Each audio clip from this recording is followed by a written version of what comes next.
This is Financial Management Day 67. Today we're going to talk about the brand new unit, and this is a unit that you're going to spend a lot of time on. I want to make sure that you know how to do this right because it's a really important life skill. So you're going to say to me, Mrs. Bruce, people really just don't use checks a lot anymore. And that may be true because I really feel like debit cards are replacing checks, but you still have to track checks and debit cards the same way. So you still need to keep a register, you need to track your money, and whether you're writing a check or you're using a debit card, that part doesn't matter. I want you to learn how to track it and how to get good at keeping your money. Now I'm going to be very specific about how I want you to write checks because I worked at a bank. I want you to be educated about it, and I guess I just want you to follow directions. So here are a few things that I want you to remember about check writing. Okay, so when you write a check, the first thing is it doesn't really matter how you write the date. You can write it in numbers like 11, 20, 13, or you can write November 20th, 2013. That part doesn't matter.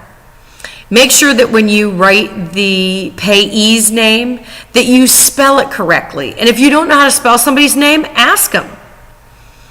The next part of the check is the number box, and you are writing that all in large numbers, and you're using your decimal point.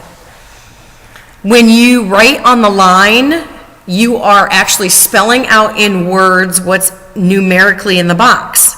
So here's a couple of pointers. First of all, start at the beginning of the line.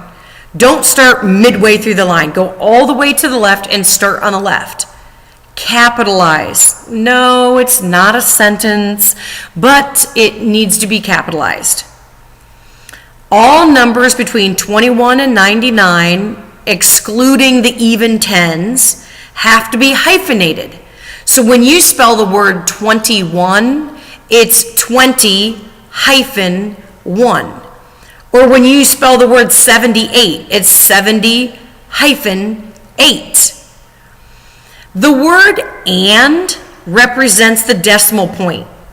So when you're writing out your check in letters, not in numbers, you might say, I'm going to write this check for $78.13. So you're going to write 70-8 and 13 over 100 because there's 100 pennies in a dollar and you're writing the cents as a fraction of a dollar. All right, if there's any line left over, then you just draw a line for the rest of the line so that nobody can write anything in there. You always make sure you write in pen, although I realize that you might be writing pencil for class. Just please promise me you won't write in pencil when you actually write a check. And then you're going to sign your name. And your name is your first full name, your middle initial, and your last name. Now, the only exception is if you go by your middle name. So, like my brother is Robert Scott Wood, but he goes by Scott Wood because my dad goes by the Robert. So, he signs his name R. Scott Wood instead of Robert S. Wood. And then use the memo line. What did you write that check for? Was it for a cell phone bill? Was it for a payment of some sort? Make sure that you write it down. I know that you're going to have a lot to learn, but just follow the book step by step and keep up. Don't get behind. You'll do fine. See you next time.